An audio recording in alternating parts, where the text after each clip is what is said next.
গিন্নি শুনছো? আজকে কুমড়োর বড়া বানাও না। অনেকদিন হলো কুমড়ো ফুলের বড়া দিয়ে ভাত খাই না। ঠিক আছে, তুলিকে বলো তাহলে কুমড়োর ফুল তুলে আনতে। আজ সবাই কুমড়ো ফুলের বড়া দিয়েই ভাত খাবো।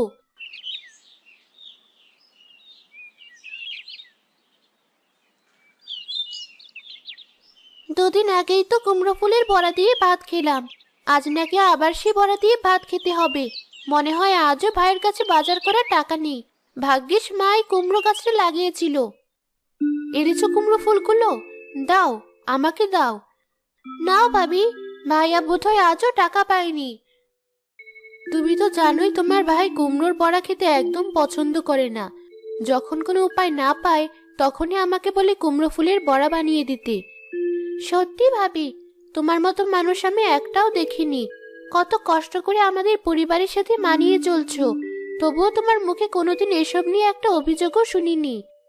তোমাদের পরিবার বলছো কেন? এটা কি আমার পরিবার না?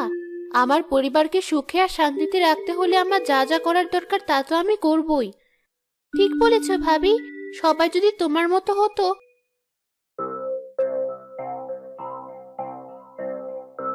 দেখো ভাবি, আমাদের বাড়িতে অচেনা কজন লোক আসছে। তুমি ভেতরে যাও, আমি দেখছি ওরা কি চায়।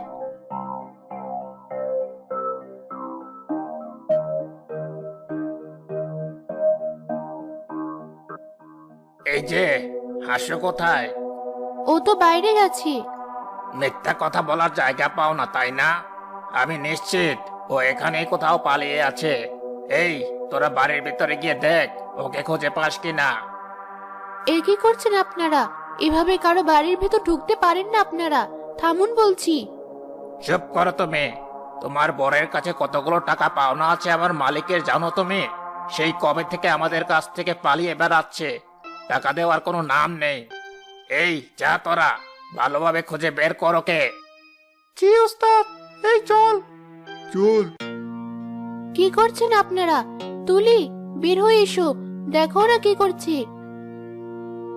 এ কি, আপনারা আমাদের ঘরে কেন ঢুকছেন?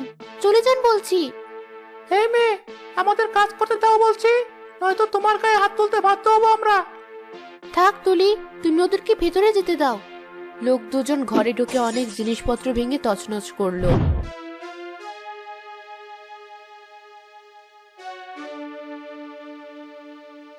তারপর হাসুকে না পেয়ে বের হয়ে এলো। হাসুকে তো পেলাম না। আসলে এই বাড়িতে